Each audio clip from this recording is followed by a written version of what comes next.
Bismillah, Assalamualaikum warahmatullahi wabarakatuh.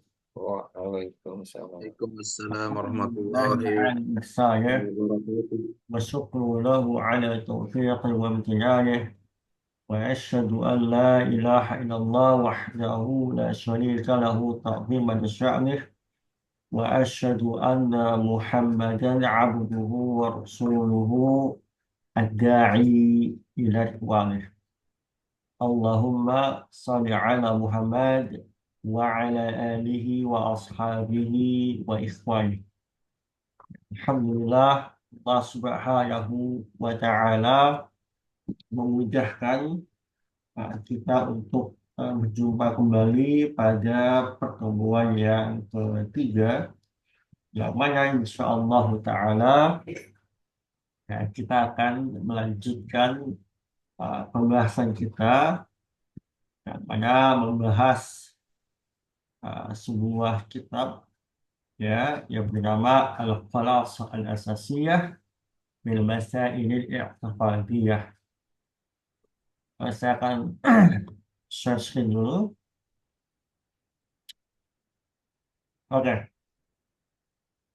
terakhir kita sudah sampai kepada sabda Rasulullah Sallallahu Alaihi Wasallam.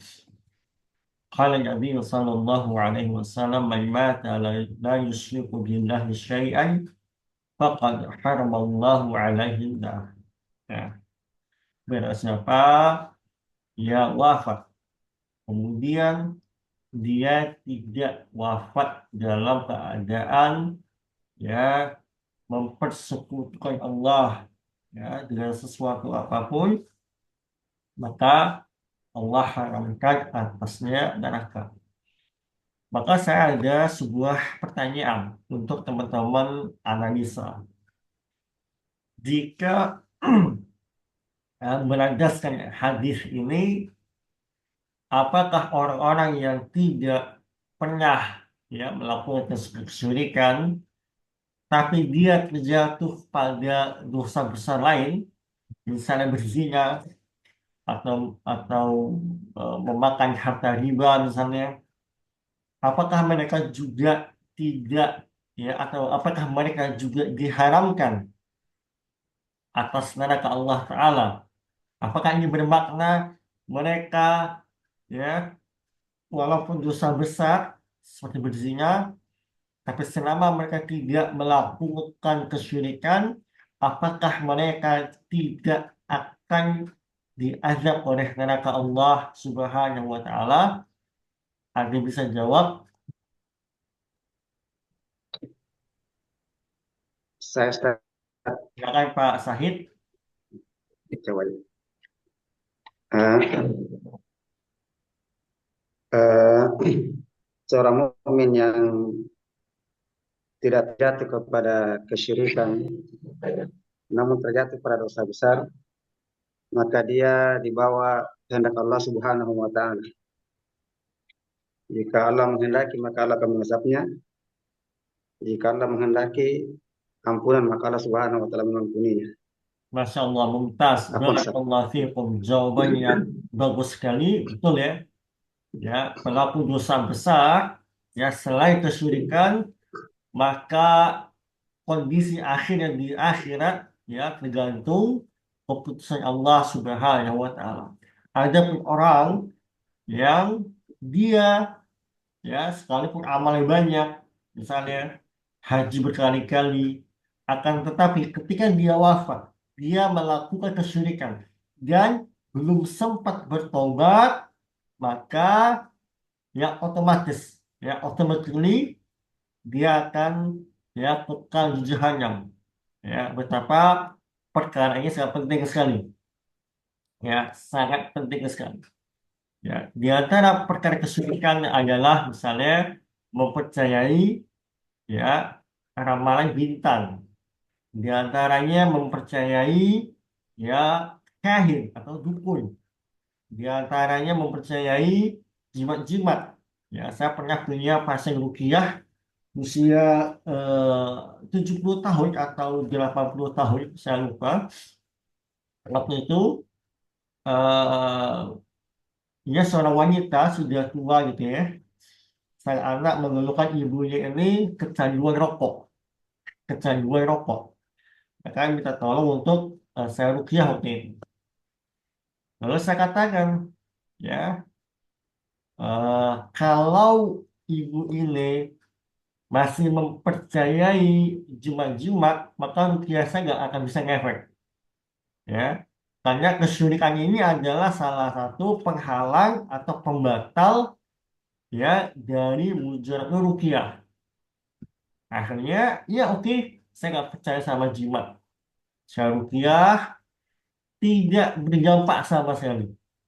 Padahal orang ini positif gangguan jin. Jadi ciri-cirinya. Lantas kemudian setelah 1 jam saya ruqyah, baru akhirnya beliau jujur. Ya, beliau mengakui ternyata ya di dalam tas beliau ada batu jimat. Subhanallah. Ada apa? Batu jimat. Nah, ini adalah salah satu contoh dari kesyirikan. Ya, pertanyaan kedua. Ya, pertanyaan kedua. Apakah ya apakah boleh kita eh, meyakini sebuah batu bisa mendatangkan manfaat, tapi batu ini kita meyakini manfaatnya dari Allah Ta'ala. Contoh, contohnya, contoh, misalnya ada orang meyakini batu ponari ini bisa menyembuhkan dengan sendirinya. Tapi sebetulnya batu ini bisa menyembuhkan karena ada apa namanya pertolongan dari Allah Ta'ala. Boleh nggak kayak gitu? Ada bisa membantu jawab nggak?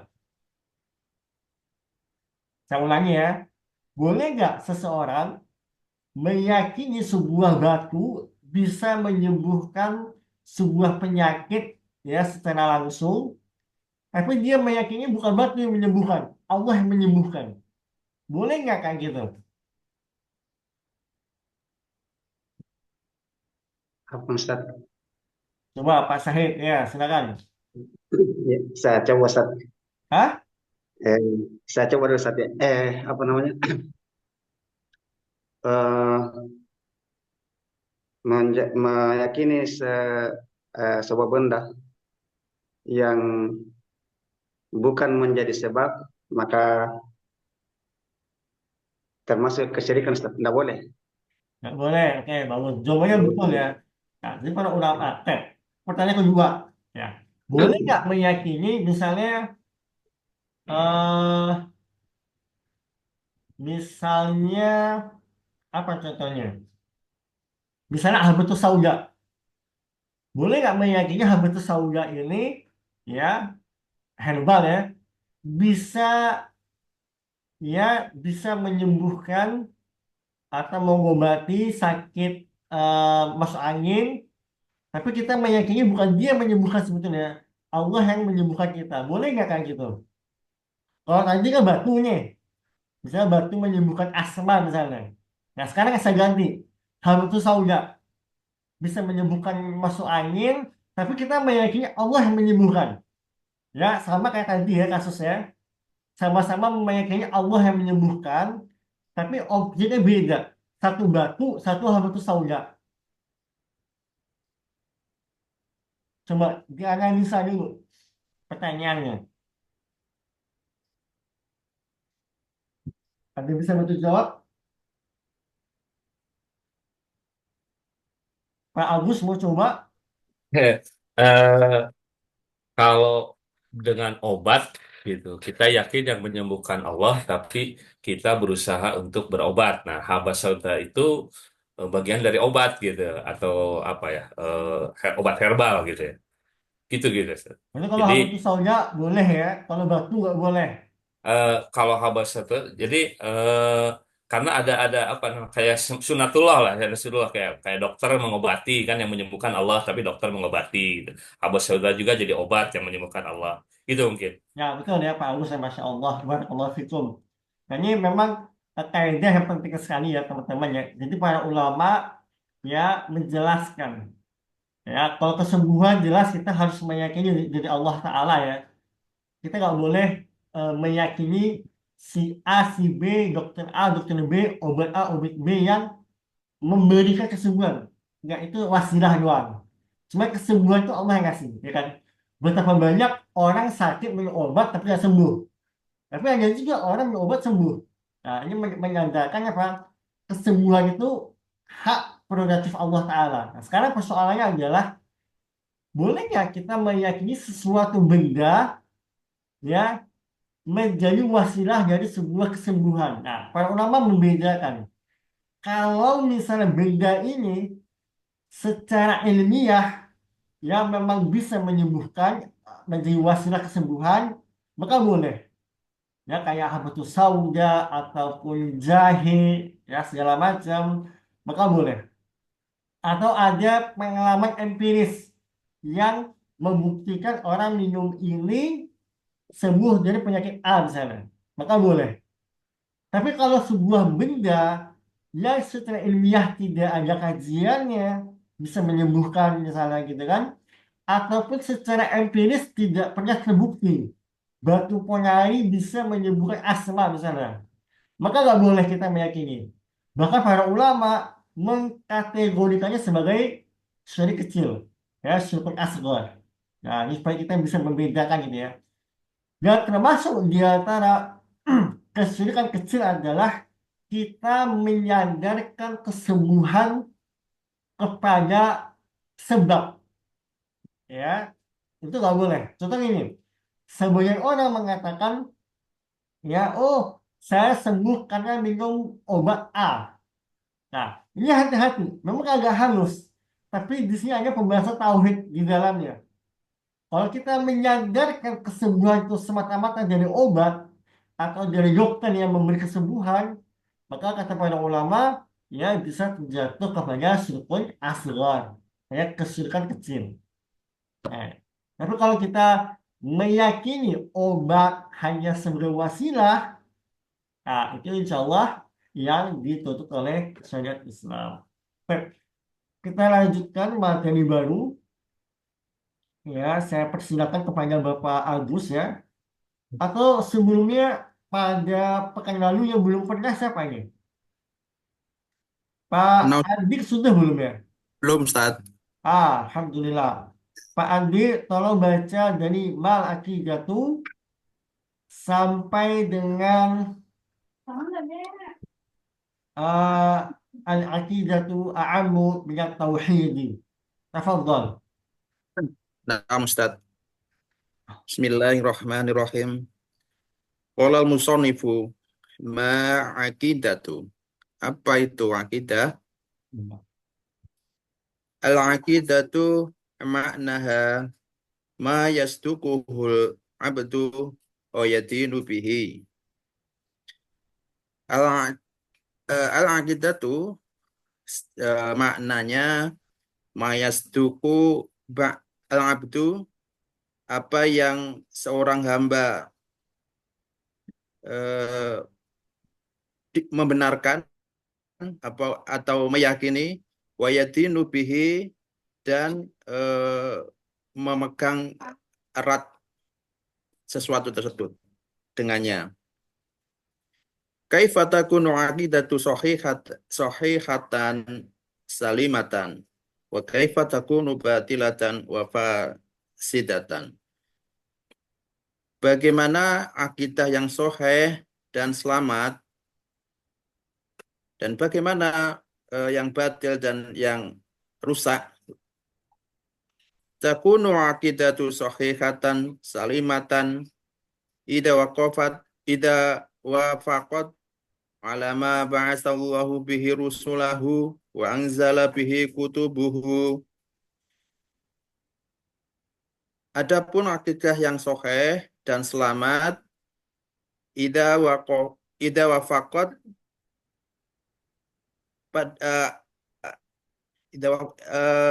adalah yang mencukupi alama Yang ba'asallahu, mencocoki. yang mencocoki alama ba'asahu apa yang Allah utus bihi dengannya rusulahu seorang rasul wa anzalahu dan yang diturunkan bihi dengannya kutubuhu kitab-kitab wa takunu batilatan wa fasidatan idza khalafat lima arsalallahu bihi rusulahu wa anzala bihi kutubuhu wa takunu Kutubahu. batilatan kutubahu wa takunu batilatan adapun yang batil wa fasidatan dan rusak idza khalafat eh idza khalafat Apabila apabila khalafat khalafat menyelisihi. menyelisihi lima arsalallahu apa-apa yang Allah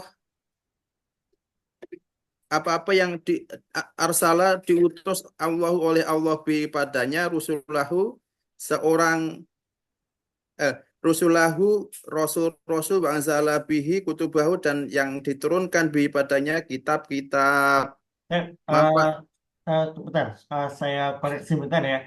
Tadi idza waqafat ala ma ba'atsallahu bihi rusulahu, dan ya akidah yang sehat yang sahih adalah apabila mencocoki ya apabila mencocoki apa yang dibawa oleh Rasul, apa yang Allah turunkan ya melalui Rasulnya.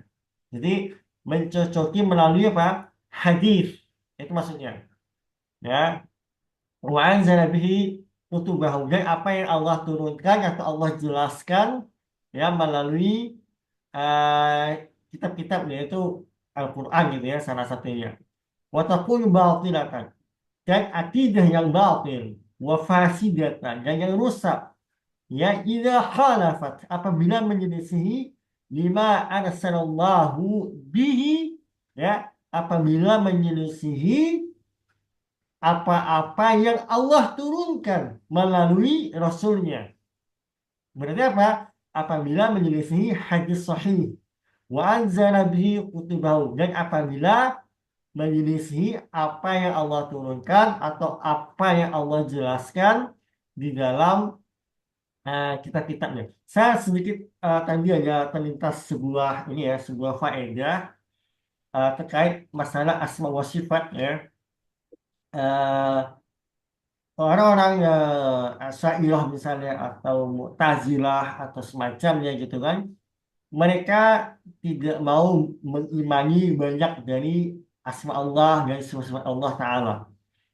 Padahal harusnya kita mengimani ya sesuai apa yang Allah turunkan melalui Rasulnya.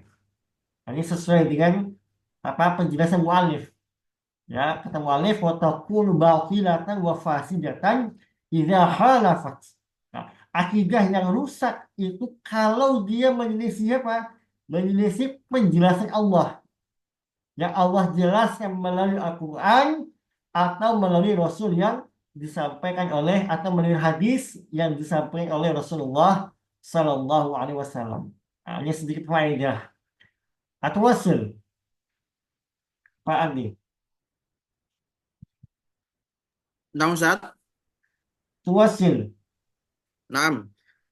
Ma farqu bainal aqidati wa tauhidi. Apa perbedaan dari akidah dan tauhid? Al-aqidatu amun minal tauhid. Akidah adalah keumuman minal tauhid dari tauhid. Baik, pertanyaan untuk Pak Andi. Naam Ustaz. Kan tadi Pak Andi menyampaikan bahwasanya akidah itu lebih umum dari tauhid. Ya, apa itu maksudnya Pak Andi? Bisa tolong disyarah apa yang Pak Andi sampaikan itu? Eh, Akidah adalah bentuk umum dari tauhid. Artinya akidah atau keyakinan seorang muslim itu meliputi salah satunya adalah tauhid, apa kepercayaan kita terhadap Allah. Misal bab tauhid rububiyah, uluhiyah, dan asma dan sifat. Termasuk bagian dari akidah adalah apa ya Ustaz ya? Apa? Nanti betul ya, itu betul ya, betul. Masya Allah, Termasuk barakallahu dari fikum ya, enam betul Ustaz. sekali. Termasuk dari Tapi salah satu pembahas akidah adalah at-tauhid, ya, mengesahkan Allah dalam rububiyah Allah, ya, dalam uluhiyah Allah, dan asma wa sifat. Nah, pertanyaan kedua adalah kalau begitu, apalagi contoh akidah dalam pembahasan kita? Tadi tauhid, betul. Apalagi yang lain kalau gitu? Coba saya tanya Pak Andi. 6. Kira-kira kira-kira pembahasan tata cara berwudu menggunakan khuf atau sepatu itu akidah atau bukan? 6 kita Ustaz. Loh, kan itu membahas cara berwudu, kok bisa akidah?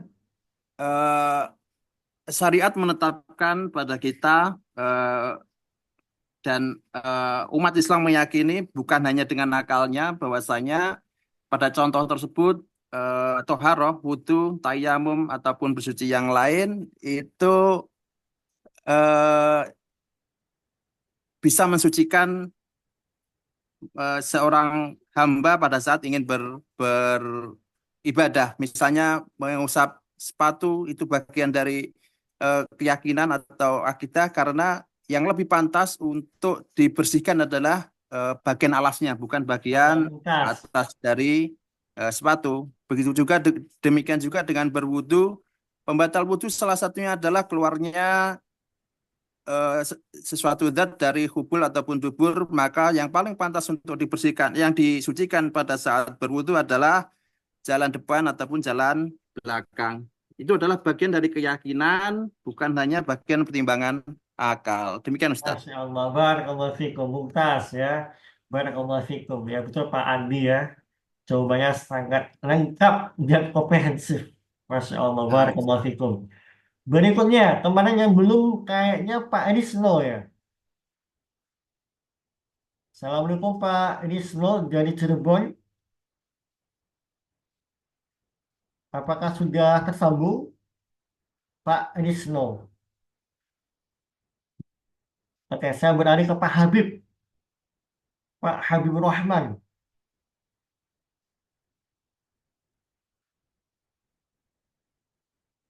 Oh ya, Pak Risno izin sebagai mustami. Pak Habib, Assalamualaikum Pak Habib. Apakah bisa bergabung? Sepertinya belum ya.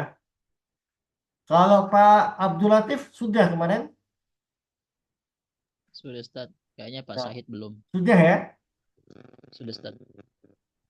Oke, kalau Pak Sahid sudah minggu lalu. Pekan lalu ada izin Ustaz. Oh, oke, baik. Kalau itu Pak Sahid ya, sekarang ya Bapak baca dari Mal Aqidatu sampai dengan ma anu ma anwa'u ma anwa'u ibadah. Tafadhol. Dari Ma'al tidak Ustaz ya. Ya, Diulang Ma'ubat. berarti Ustaz.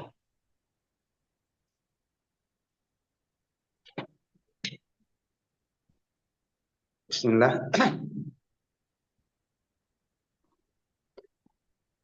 Ma'al-aqidatu Khata. apa itu? Mal ibadah. Gimana Ustaz ya? Ya. Ma'al-ibadatu apa itu ibadah? Al-ibadatu lughatan al-dhullu yuqalu tariqun mu'abbadun idza kana mudhallalan qad wati'athul aqdam. Al-ibadah secara bahasa yakni al-dhullu eh, penghinaan atau penghinaan diri atau kerendahan.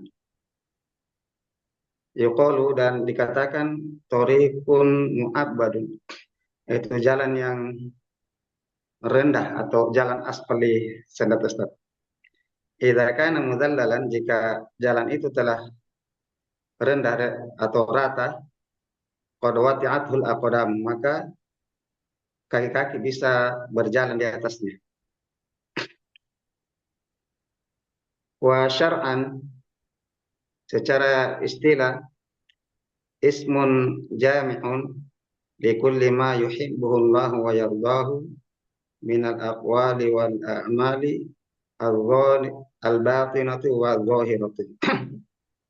Sedangkan ibadah secara istilah artinya sebuah istilah yang mengumpulkan setiap apa-apa yang Allah Subhanahu wa taala ridhoi, apa-apa yang Allah Subhanahu wa taala cintai, dan Atau apa-apa yang Allah juga segala Subhanahu hal.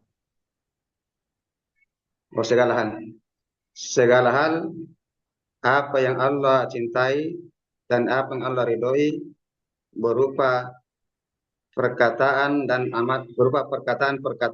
amalan-amalan yang batin dan yang zahir. Ma anwar ibadah. Apa saja jenis-jenis ibadah? Terus Nah, tuasil. anwa'ul ibadati katsiratun. Anwa'ul ibadati katsiratun. Jenis-jenis ibadah itu banyak. Minha diantaranya as-salatu was-siyamu waz-zakatu wal-hajju wa birrul walidain wa sitrul awrati ad-du'a'u wa dzikru wa qira'atul qur'ani wa dzabhu wa talabul ilmi syar'i wa musa'adatul fuqara'i wa ghairuha. Dari di antara jenis-jenis ibadah itu banyak, di antaranya salat, siam, zakat, haji, berbaik kepada kedua orang tua, menutup aurat, berdoa, berzikir, membaca Al-Qur'an, menyembelih, menuntut ilmu syar'i, dan membantu orang-orang fakir dan yang selainnya. Baik, Masya Allah, barakallahu fikum. Nah, wafikum warahmatullahi. Tambah satu lagi Pak Syahid, ma'arkanul ibadah. Ma arkanul ibadati. Apa saja rukun-rukun ibadah? Arkanul ibadati thalathatu. Rukun ibadah itu ada 3. Wahiyya al-mahabbatu war-raja'u wal-khawfu. Yaitu kecintaan, pengharapan, dan khauf, rasa takut. Baik, pertanyaan untuk Pak Syahid ya, mohon dijawab. Tadi Pak Syahid menyampaikan ya rukun ibadah itu ada 3. Mahabbah, rasa cinta, kemudian roja, rasa harap, dan al-khauf, rasa takut, gitu kan. Bagaimana kita memahami bahwasanya Allah Subhanahu wa taala tidak akan mengazab ya seorang hamba selama dia tidak melakukan kekufuran. Kalaupun dia jatuh kepada kemaksiatan, maka bisa jadi Allah ampuni, bisa jadi Allah azab sesuai kadar maksiatnya. Pertanyaannya, bagaimana kita cara memahaminya? Ya, atau bagaimana cara kita membantah orang-orang yang mereka bermaksiat tapi bersandarkan dengan roja, ya gak apa-apa lah saya maksud dikit-dikit, ya gak apa-apa lah saya maksudnya tipis-tipis, Allah kan maha pengampun, yang penting saya kan tidak melakukan kesyirikan. Nah, gimana itu Pak Syahid?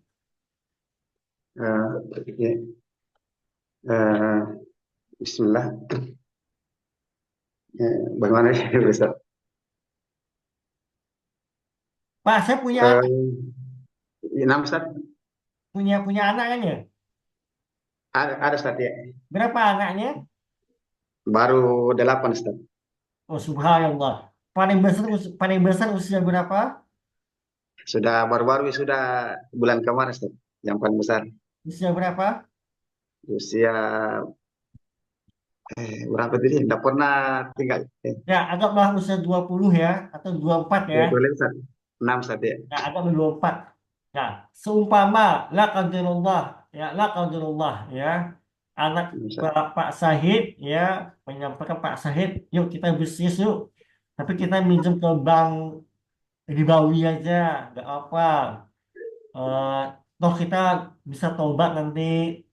Ya, yang penting kita tidak melakukan kesyirikan ya. Kamu kan maha pengampun. Ya benar, Allah maha pengampun. Ya kan? Dan gimana cara Nah, Pak Ustaz. saya membantah itu? Oh, ya. Ya, mungkin saya berpikir begini, Ustaz, kalau seumpama saya, Ustaz. Karena Eh, itu awalan. Jadi, coba dulu. iya, iya, Ustaz. Eh, bahwasanya Allah Subhanahu wa taala memang Maha Pengampun, namun eh, kita tidak boleh mencoba-coba untuk bermaksiat kepadanya dengan harapan bahwasanya Allah Subhanahu wa taala Maha Pengampun.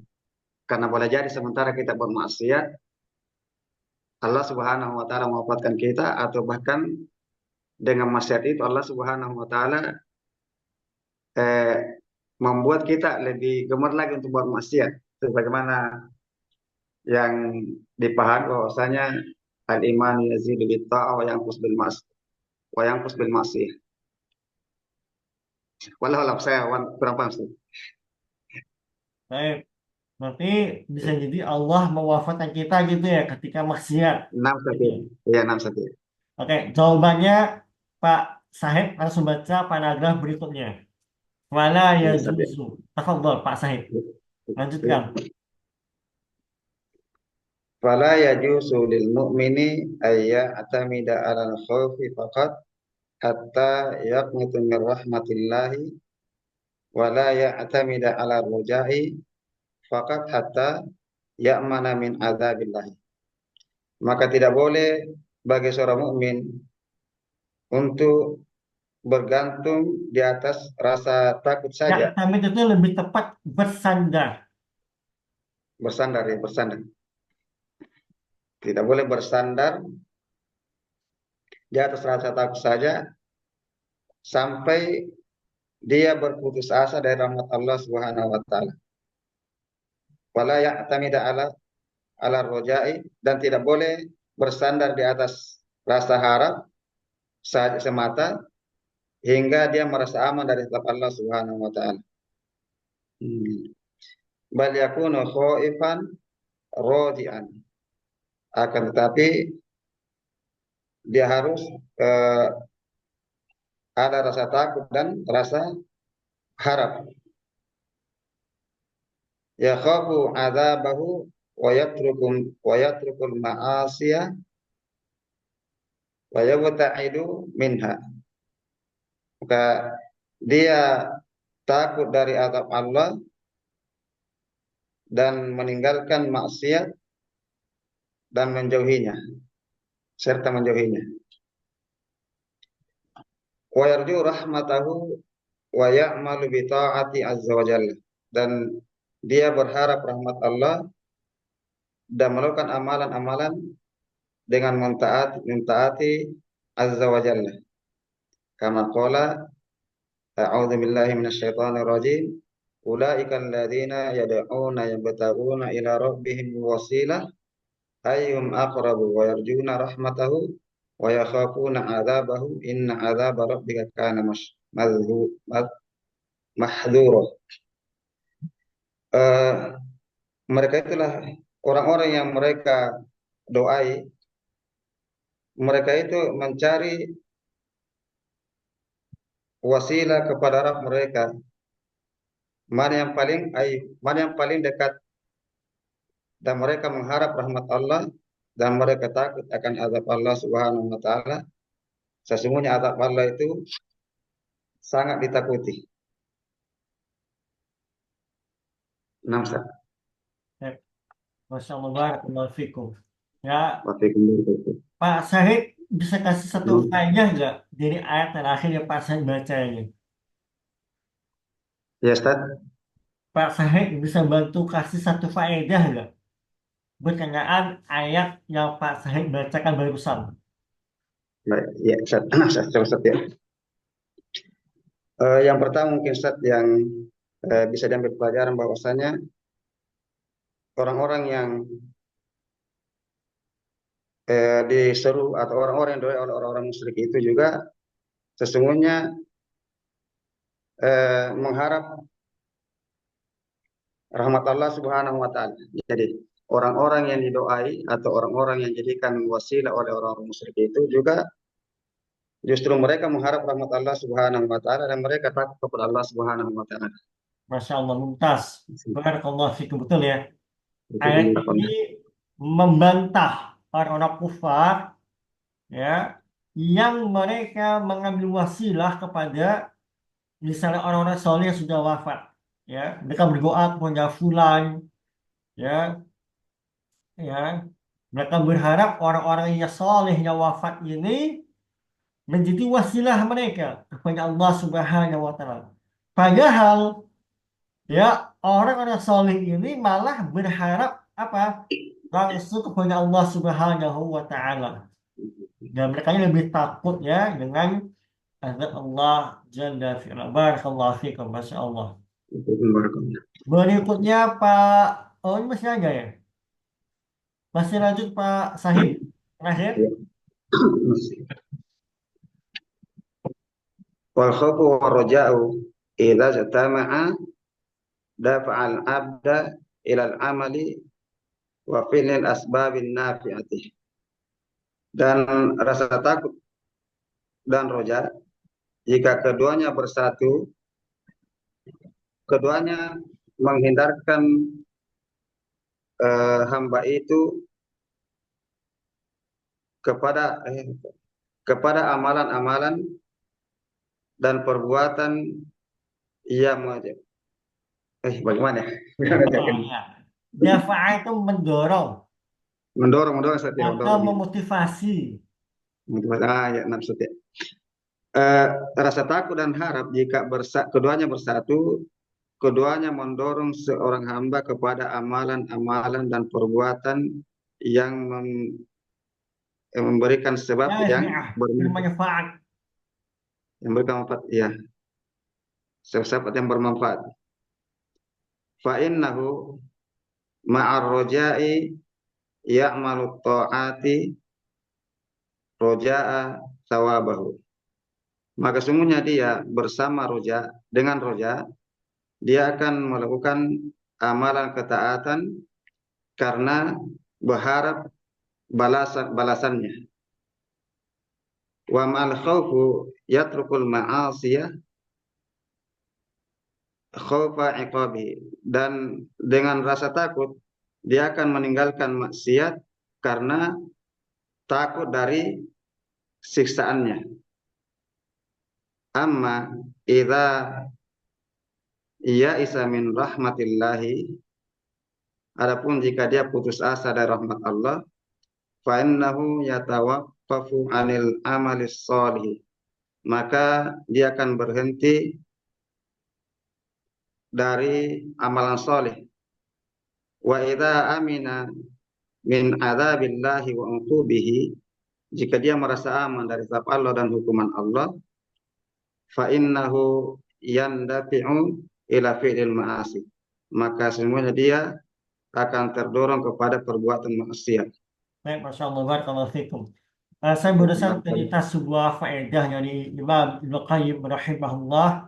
Beliau menjelaskan bagi orang-orang yang menyepelekan kemaksiatan dengan beralasan bahwasanya Allah Subhanahu wa taala yang maha luas rahmatnya, maha luas pengampunannya, maka hendaknya dia juga mengingat ya selain Allah Subhanahu wa taala maha luas ampunannya, maha luas rahmatnya, ketahuilah bahwasanya Allah Jalla wa'ala juga maha dahsyat azabnya. Ya, sangat perih ya siksaannya. Sehingga ya seseorang harus adil. Ya, dia ya ibarat kata perumpamaan dari Syekhul Islam Ibnu Taimiyah rahimahullah, ya perumpamaan kita itu seperti burung ya yang mempunyai dua sayap. Ya, ada sayap roja dan ada sayap khauf. Kalau salah satu berat sebelah, jatuh burungnya, ya tumbang dia, jatuh, celaka dia.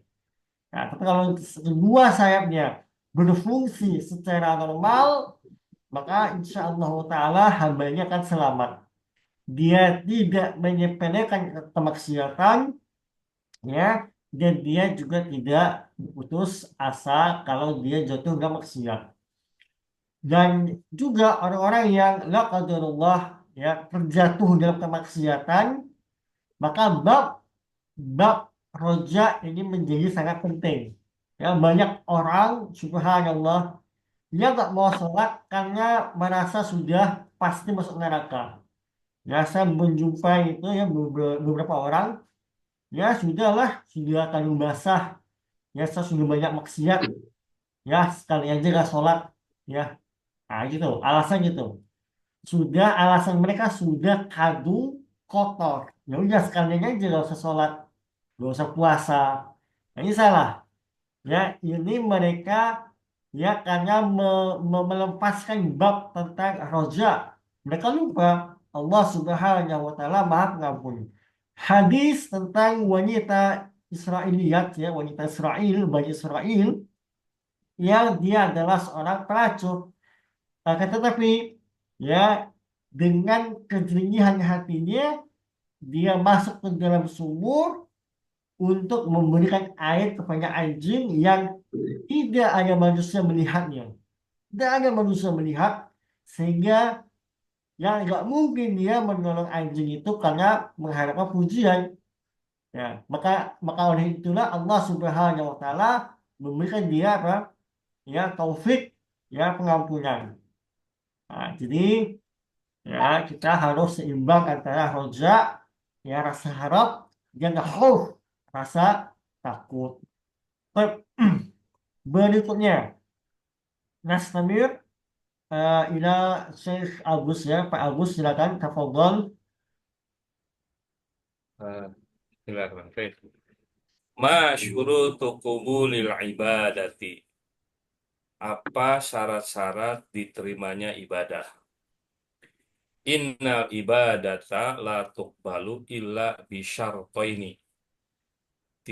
Sesungguhnya ibadah tidak diterima kecuali dengan dua syarat. Al-awwal al-ikhlasu fiha lillahi azza wa jalla. Ikhlas di dalamnya karena Allah azza wa jalla. Qala, berfirman Allah Ta'ala, wa ma umiru illa liya'budullaha mukhlisina lahuddina. Tidaklah mereka diperintah kecuali supaya mereka beribadah kepada Allah dengan mengikhlaskan kepadanya agama, dengan mengikhlaskan agama kepadanya.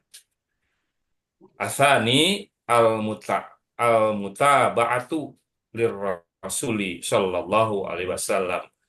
Mengikuti kepada Rasulullah sallallahu alaihi wasallam. Fa innallaha, maka sesungguhnya Allah la yakbalu, tidak menerima minal amali, dari amal, ilal muwafiq, kecuali yang sesuai lihajir rasuli, dengan petunjuk dari Rasul sallallahu alaihi wasallam. Qala ta'ala, berfirman Allah Ta'ala, wa ma atakumur rasulu fakhuduhu wa ma nahakum anhu fantahu. Dan apa saja yang Rasul datangkan kepada kalian, maka ambillah oleh kalian semuanya. Dan apa yang Rasul melarangnya, fantahu, maka tinggalkanlah. Wa qala Nabi sallallahu alaihi wasallam, dan bersabda Nabi sallallahu alaihi wasallam, man amila amalan laisa alai amruna fahuwa raddun. Barang siapa yang beramal suatu amalan tidak ada padanya perintah kami, maka dia tertolak. Ya, Masya Allah, barakallahu fikum Pak Agus, ya. Saya ada pertanyaan untuk Pak Agus ini, ya. Kami jawab. eh Dalam pembahasannya hal-hal yang berkaitan dengan duniawi, ya, misalnya, hmm, misalnya pergi atau safar ke sebuah daerah atau misalnya sebuah pekerjaan atau tentang sebuah makanan. Nah, bagaimana sikap kita, Pak Agus? Apakah, maksudnya gini, gimana cara kita mengetahui sebuah eh, aktivitas dunia itu eh, dilarang atau tidak oleh agama? Ya, pertama, eh, yang pernah saya baca bahwa kalau urusan ibadah harus ada mengikuti Rasul di samping niatnya ikhlas ittiba. Tapi kalau urusan-urusan duniawi itu selama tidak ada larangannya maka boleh kita melakukannya gitu ya. Mas, Selama tentunya secara duniawi juga menimbulkan manfaat, ada maslahatnya, ada manfaatnya. Mungkin gitu Ustaz. Masya Allah, barakallahu fikum, bagus, bagus ya. Jawabannya tepat pada sasarannya. Nah, jadi kalau pada perkara duniawi, maka yang dilihat adalah dalil pengharumannya. Selama gak ada dalil yang mengharuman, gaspol aja. Ya, mau makan tekwan, mau makan somai, itu ya yang dicari bukan dalil pemulihannya, tapi dalil pengharumannya. Itu kan. Nah, kalau perkara ibadah, kebalikannya. Kita tidak boleh meyakini sesuatu, tidak boleh beribadah sesuatu, sampai benar-benar ada dalil yang memerintahkan. Maka kalau ibadah, yang dicari adalah dalil perintah. Kalau masalah duniawi, yang dilihat adalah masalah pengharumannya. Ada nggak dalil yang mengharumkan? Gitu. Barakallahu fikum. Ya, alhamdulillah kita sudah selesai dari uh, pembahasan pertama. Jadi tolong teman-teman mengerjakan latihan ini ya di rumah. Kita masuk kepada ad-dars tsani, ya, tentang Islam. Saya persilahkan kepada Bapak Abdul Latif membaca dari Mal Islamu sampai dengan eh atau Pak Agus kali ya. Pak Agus tadi masih sedikit ya. Pak Agus baca dulu dari Mal Islamu sampai dengan wasyar'an. Tafadhol. Al-Islamu. Mal Islamu, apa itu Islam? Al-Islamu, Islam, lugatan secara bahasa, al-istislamu wal inqiyadu wal khudu'u. Istislam, istislam apa? Berserah diri. Boleh Wal kita inqi, belajar. Apa? Dicoba dulu, Is- Pak. ya, wal istislamu berserah diri, wal inqiyadu belum tahu, al wal khudu'u tunduk, wal khudu'u tunduk. Nah, sebenarnya ketiga katanya sama sih semuanya. Maknanya adalah perendahan diri ya. Islam Pernah secara bahasa ada al-istislam, yaitu eh, penyerahan diri, ya. Wal inqiyadu, ya, apa ya? Menaklukkan diri, maksudnya apa ya? Ya, kita ini apa? Kita merasa mudah ditaklukkan gitu loh. Nah, wal khudu ketundukan. Tapi sebenarnya ketiganya punya makna yang sama. Ya, kayaknya para ulama suka gitu ya. Hmm. eh, Memberikan banyak alternatif kata sinonim, tapi Hmm. maknanya sama semua, yaitu merendahkan diri, ya, Hmm. atau menjadikan diri kita rendah. Hmm. Itu.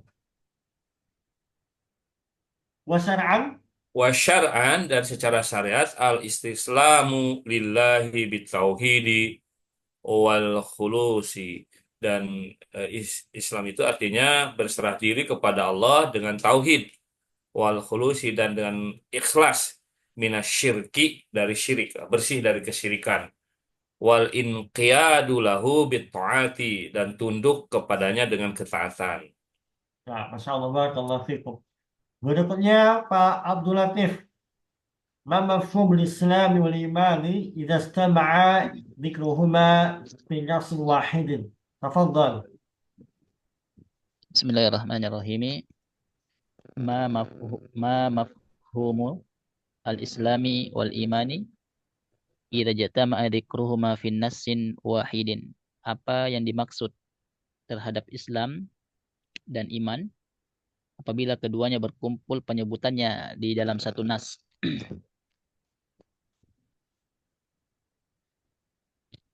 Idza jatama al-Islam wal imanu apabila Islam dan iman itu berkumpul fi nassin di dalam satu nas, iftaroko maka berselisih, maka keduanya berselisih fil makna dalam makna. Apa istilah iftaroko, Ustaz? Iftaraqa fil ma'na, ya, idza tama'a al-islamu wal iman fi nafsi. Apabila ya kata atau kosakata Islam dan iman itu terdapat pada sebuah kalimat yang sama, iftaraqa fil ma'na, maka maknanya berbeda. Maka Maknanya makna berbeda, Islam Ustaz. dan makna iman itu berbeda, punya makna masing-masing. Berbeda ya, Ustaz.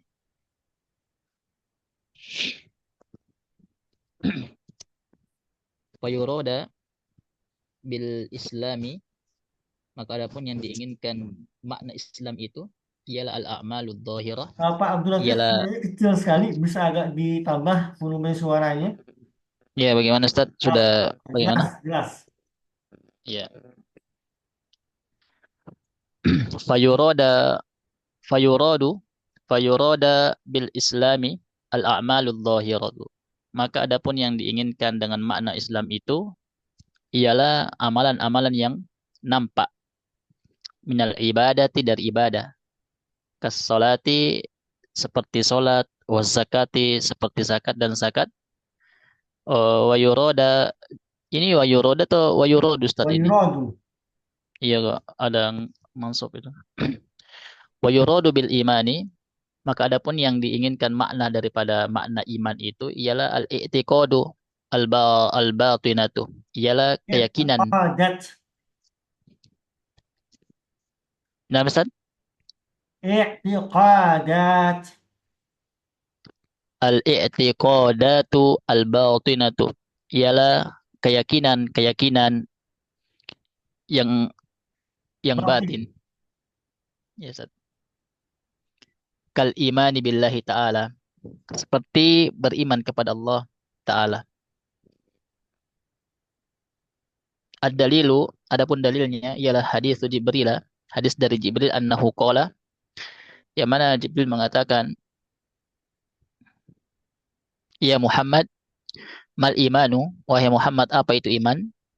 Qala maka berkata siapa Rasul Muhammad, antu minabillahi wa malaikatihi wa kutubihi wa rusulihi wal yaumil akhir. Engkau beriman kepada Allah, malaikatnya dan kitabnya, serta rasulnya dan juga hari akhir. Wal qadri khairihi wa syarrihi dan juga beriman kepada qadar, baik qadar itu yang baik ataupun yang buruk. Qala maka berkata siapa Jibril, famal islamu maka apa itu Islam? Qala syahadat la ilaha illallah wa anna Muhammadan abduhu rasuluh. Engkau bersaksi bahwasanya tidak ada sesembahan yang berhak diibadahi melainkan Allah dan Muhammad itu adalah hamba dan utusannya. Wa iqamus shalah menegakkan salat, wa itauz zakah eh, dan membayar zakat, wa hajjul baiti dan berhaji di Baitullah, wa saumu Ramadan dan berpuasa di bulan Ramadan.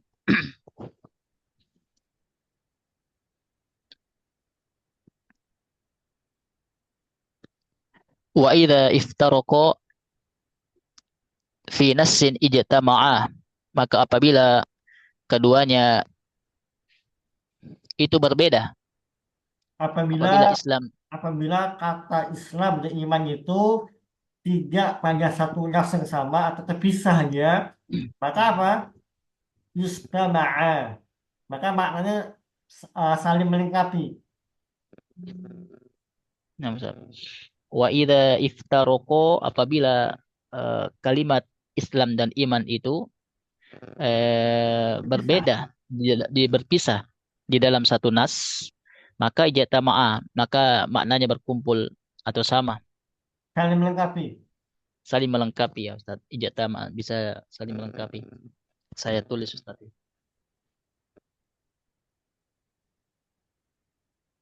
Iya. Fayasmila fayasmilu maka fayasmilu kullu wahidin minhuma maka tiap-tiap salah satu dari keduanya itu mengandung ad-dina agama kullahu semuanya. Ya, maka tiap-tiap salah satu dari kalimat iman dan Islam itu mengandung agama semuanya. Semua pembahasan agama. Ya, mengandung semua pembahasan agama. Min usulihi dari usul-usulnya wal furu'ihi dan juga perbedaan wal Cabang-cabangnya. furu'i dan cabang-cabangnya. Wa min i'tiqadatihi dan juga dari keyakinan-keyakinannya wa af'alihi dan perbuatan-perbuatannya al-zahirati baik yang zahir wal batinati atau yang batin yang tidak Masya nampak. Allah. Barakallahu fikum Pak Abdul Latif ya. Bagus sekali. Masya Allah. Barakallahu fikum. Tapi masih agak nih tambahan sedikit Pak ini. Pak Abdul Latif. Eh, Qala Abu Hurairah radhiyallahu anhu qala Rasulullah sallallahu alaihi wasallam al-imanu bid'u wa sab'una au bid'u wa sittuna syu'batan. Iman itu mempunyai 70 atau wasituna atau 60 cabang. Itu atau 90 tadi itu. Bid'ah itu 60. Bid'ah itu biasanya untuk menyatakan apa ya? Puluhan. Jadi bid'ah wa sab'una berarti apa? 70-an. Kalau 70-an. bid'ah wa sittuna maknanya apa? 60-an gitu. Oh, Bisa 60-an. 61, bisa 65 gitu. Bid'u wa sab'una 60-an gitu Ustaz ya. Ya, Oh iya. Al-imanu bid'u wa sab'una iman itu 70-an atau kira-kira bid'u wa situl 60-an subbatan cabangnya. Fa afdaluha la ilaha illallah maka adapun yang lebih utama yaitu kalimat la ilaha illallah wa adnaha eh, wa adna apa itu tadi? yang paling rendah, Wa adna yang paling rendah Ustaz ya. cabang yang paling rendah. Adna rendah. Wa adna dan yang paling rendahnya dari cabang itu ialah imatatul adza menghilangkan gangguan anit toriki dari jalan wal haya'u adapun malu itu syu'batun minal iman itu bagian cabang dari keimanan. Masya Allah, barakallahu fikum. Padahal menyingkirkan gangguan dari jalan ini dampaknya besar sekali ya. Orang bisa selamat, nyawa bisa terselamatkan, tapi ini bahkan termasuk pembahasan iman ya. Masya Allah. Baik, saya ada satu pertanyaan, tapi sebelum itu saya persilakan kalau ada pertanyaan dulu. Apakah ada pertanyaan? Pertanyaan Ustaz. Bapak siapa? Andi, Pak Andi. Pak Andi, silakan Pak Nah, Andi ya, silakan. eh, Kita agak ya, dikeraskan suaranya Pak Andi. Pak Andi, ya, udah jelas Ustaz. ya lumayan. Oke. Lebih ke ini Ustaz tadi waktu menyimak ada apakah ada koreksi dari penulisan ya yang di Wahyu Roda dan Fayas Mala. Ya, itu salah di harokatnya. Yang betul Wahyu Rodu Ya, dan Fayas Malu. Faiz Milu. Fayas Milu. Ya, Nah, ya itu aja. ya Ustaz itu. Baik, yang lain ada lagi pertanyaan? Ada Ustaz. Ana Masih? punya Saya, pertanyaan Ustaz. Nah, silakan Oh, Pak ada Abdul apa Latif. saja?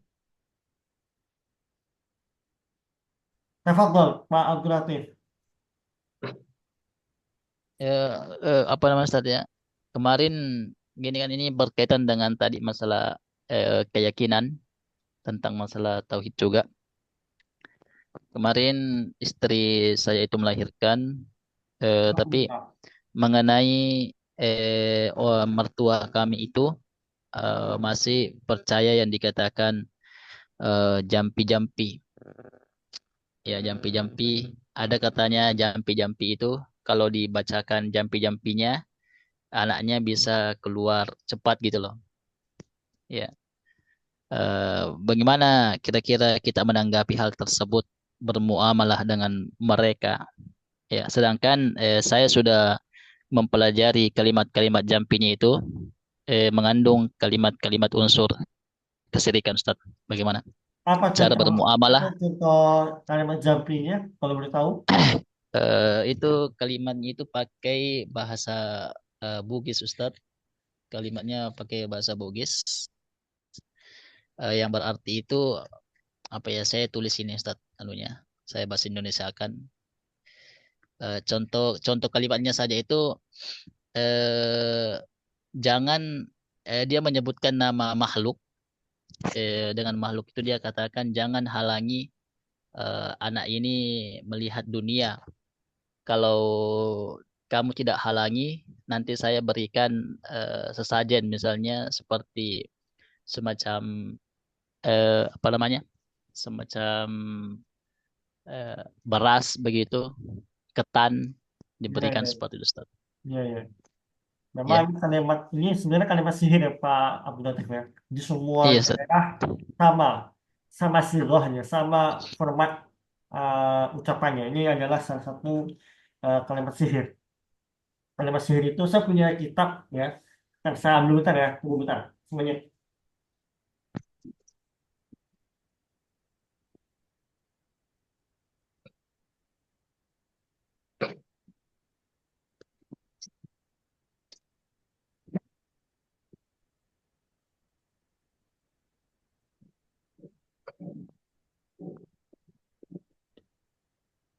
Nah, oke. Nah, karena saya seorang perukiah gitu ya, jadi saya juga punya kitab ya, bisa tengok ya.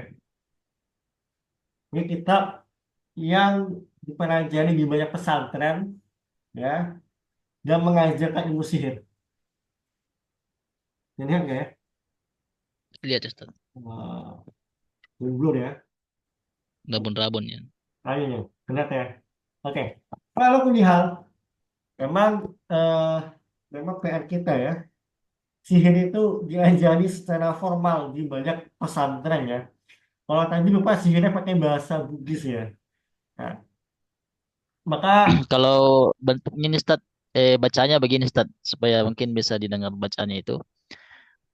Ora auda aja muhalangi cerae mita tajannalino walaki pandanuangmu baje. Maksudnya itu nama orang, nama makhluk jangan menghalangi anak ini lihat apa ya, namanya? Lihat itu Ustaz, seperti itu Ustaz. Bahasa Bugisnya. ya, ya, oke. Nah, ya, Ya. sama. Ini juga dibahas di dalam kitab ini ya. Jadi, maka solusi gimana? Eh, saya khawatir anak ini ke depannya akan diganggu oleh jin ya. Jadi solusinya antum ya sebisa mungkin rukiah anak ini dengan ayat-ayat yang antum bisa hafal. Apapun ayatnya. Ya, tapi hanya ayat-ayat yang memang eh, diutamakan ya. Nah, seperti ayat kursi, ya, Al-Falaq, Anas, dan seterusnya. Jadi pertama, karena anaknya sudah lahir kan ya, Sudah lahir Ustaz. oke, maka yang bisa aku lakukan adalah memberikan proteksi ya, dengan melakukan ruqyah secara rutin ya. Ya, khawatir kalau anak ini malah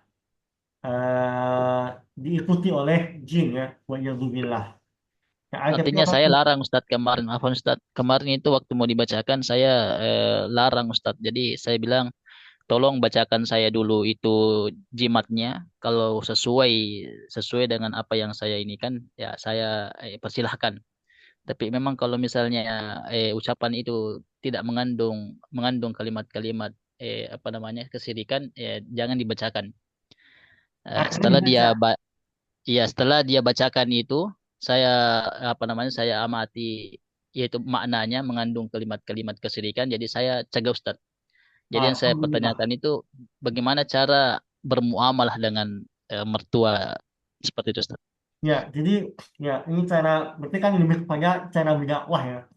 Dan pengalaman saya kalau berdakwah dengan keluarga yang awam, ya, maka lebih efektif biasanya kita menunjukkan akhlak kita. Akhlak kita tunjukkan. Kalau kita mereka akui bagus, ya, insya Allah pada saatnya mereka sendiri akan bertanya masalah agama ke kita. Ya kalau kita malah ini tentunya ini masalah ijtihad ya. Sebagian kondisi saya lihat kalau kita langsung hajar ya dalam artian langsung ngebantah ya nggak boleh ini nggak boleh itu seringkali lebih banyak penolakannya lebih banyak dimusuhinya tapi kalau kita mulai siasat berdakwah kita dengan akhlak dulu ya maka insya Allah ini lebih membekas apalagi kalau antum misalnya berdakwah dengan ruqyah syar'iyah ya atau pelajari bagaimana cara meruqyah yang sesuai sunnah kalau ada yang gangguan jin atau ruqyah itu jauh lebih membekas di hati orang awam karena orang awam itu ya mereka mudah tersentuh dengan hal-hal seperti ini dan itulah yang saya rasakan di lapangan ketika orang awam ini sulit kita sampaikan dalil